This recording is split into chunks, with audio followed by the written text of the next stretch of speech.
والضحى واللیل اذا سجا، قسم ہے روشن دن کی اور رات کی جب وہ سکون کے ساتھ چھا جاتی ہے۔ دن اور رات اللہ نے جوڑے کی شکل میں پیدا کی ہیں۔ دن نہ ہو تو رات کی قدر نہیں آتی، اور رات نہ ہو تو دن کی قدر نہیں آتی۔ تو رات اور دن اگرچہ ایک دوسرے کا اپوزٹ ہے، لیکن اللہ تبارک و تعالی نے اس اپوزٹ چیز کی وجہ سے ایک دوسرے کی قدر میں اضافہ فرمایا ہے۔ یہ مثال اس لیے دی جا رہی ہے کہ جس طرح دن اور رات اگرچہ بالکل 180 ڈگری ہے، ایک بالکل روشن اور ایک تاریک، لیکن ان کی اہمیت اپنی جگہ موجود ہے۔ ما ودعک ربک وما قلی، نہ تو آپ کے رب نے آپ کو تنہا چھوڑا ہے اور نہ ہی آپ سے ناراض ہوا ہے۔ یعنی یہ جو وحی میں ڈیلے آیا ہے، اس میں قطعاً یہ میسج نہیں ہے کہ آپ کا رب آپ سے ناراض ہے، اور نہ یہ میسج ہے کہ آپ کو اللہ تعالیٰ نے بے یار و مددگار چھوڑ دیا، ایسا نہیں ہے۔ وَلَلْآخِرَةُ خَيْرٌ لَكَ مِنَ الْأُولَى، اے محبوب صلی اللہ علیہ وآلہ وسلم، آپ کا ہر آنے والا لمحہ گزرے ہوئے لمحے سے بہتر ہوگا۔ یعنی اب اگلی دفعہ جب وحی نازل ہوگی تو وہ آپ کے اوپر جو وقت آئے گا وہ پچھلی وحی کے نازل ہونے والے وقت سے بڑھ کر ہوگا۔ یہ تو تعویل خاص کے اعتبار سے، اور تعویل عام کے اعتبار سے اس میں کوئی شک ہی نہیں ہے کہ نبی علیہ السلام کا ہر آنے والا لمحہ گزرے ہوئے سے بہتر ہے۔ ایک تو اللہ تعالیٰ کی طرف سے جو اسپیشل پروٹوکول ہے درود شریف کا، اللہ اور اس کے فرشتے درود بھیجتے ہیں۔ ان اللہ وملائکتہ یصلون علی النبی، صلاۃ بر محمد وآل محمد، اللہم صلی علی محمد وعلی آل محمد۔ مسلسل اللہ کی طرف سے رحمتوں کا نزول ہے۔ ہر رحمت نبی علیہ السلام کے درجے کو بلند کر رہی ہے، پوری امت درود پڑھ رہی ہے آپ علیہ السلام پہ۔ آپ کی مبارک زندگی میں تو بمشکل 1,00,000 کے قریب لوگ آپ کے فالوور تھے، آج ماشاءاللہ تعالی 1.5 ارب کے قریب فالورز ہیں۔ آپ کو اللہ نے اتنی بڑی روحانی اولاد دی ہے، تو ہر آنے والا لمحہ گزرے ہوئے سے نبی علیہ السلام کے لیے بہتر ہے۔ دنیا میں آج کوئی لمحہ ایسا نہیں ہے جس لمحے میں اللہ تعالیٰ کے ساتھ نبی صلی اللہ علیہ وآلہ وسلم کو اس دنیا پہ، اس روئے ارض پہ یاد نہ کیا جا رہا ہوں۔ جہاں کہیں بھی اذان ہو رہی ہے، اللہ کے نام کے ساتھ نبی صلی اللہ علیہ وآلہ وسلم کا نام ہے۔ یہ ان چیزوں سے ہٹ کے جو اللہ اور فرشتے درود بھیج رہے ہیں وہ تو الگ سے، اس دنیا میں بھی نبی صلی اللہ علیہ وآلہ وسلم کا نام روشن ہے۔ آج دنیا کا کوئی حصہ ایسا نہیں ہے جہاں آپ صلی اللہ علیہ وآلہ وسلم کو ایک بڑی انسانی پرسنالٹی کے طور پہ نہ مانا جاتا ہو، خواہ آپ صلی اللہ علیہ وآلہ وسلم پر ایمان لانے والے ہوں، خواہ آپ صلی اللہ علیہ وآلہ وسلم پر ایمان نہ لانے والے ہوں، آپ علیہ السلام کو ایک کامیاب پرسنالٹی کے طور پہ لوگ مانتے ہیں۔ آپ کی اس وقت کی زندگی دنیا میں گزاری ہوئی زندگی سے بہتر ہے، اپنی مبارک زندگی بھی، کیونکہ آپ اللہ کی جنتوں میں ہیں۔ پھر قیامت کے دن کی زندگی اس زندگی سے بہتر ہوگی، کیونکہ قیامت کے دن کے مہمان خصوصی ہیں، جو سورہ بنی اسرائیل میں آیا کہ ایک وقت آئے گا اے نبی، ہم آپ صلی اللہ علیہ وآلہ وسلم کو ایسے مقام پر فائز کریں گے جہاں ہر شخص آپ کی حمد بیان کرے گا۔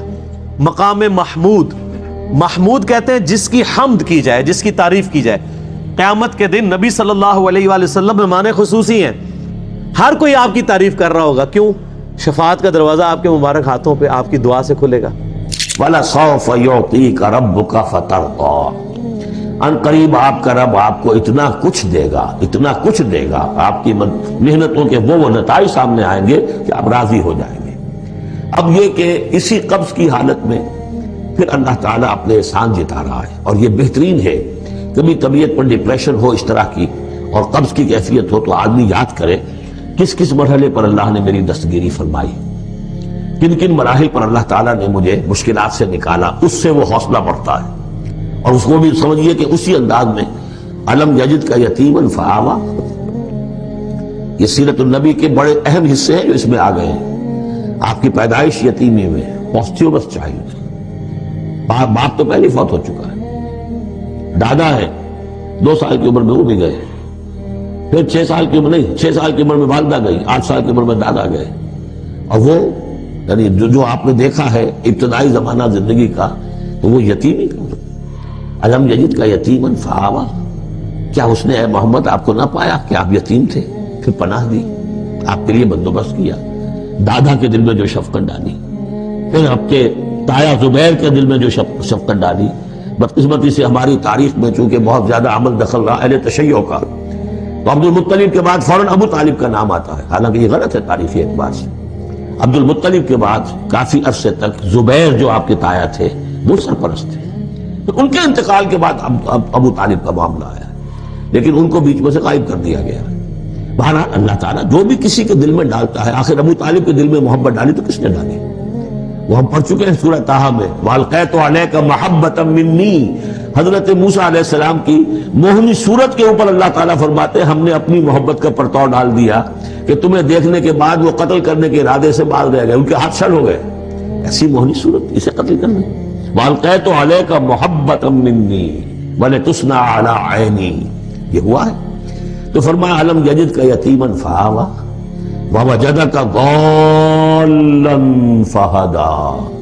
اور پھر جب آپ شعور کی پختگی کو پہنچے اور غور و فکر کا مرحلہ آیا، حقائق میں انسان کو سوچ بچار کا مرحلہ آیا، اور آپ کو دیکھا کہ آپ تلاش حقیقت میں سرگرداں ہیں، تو ہدایت دی.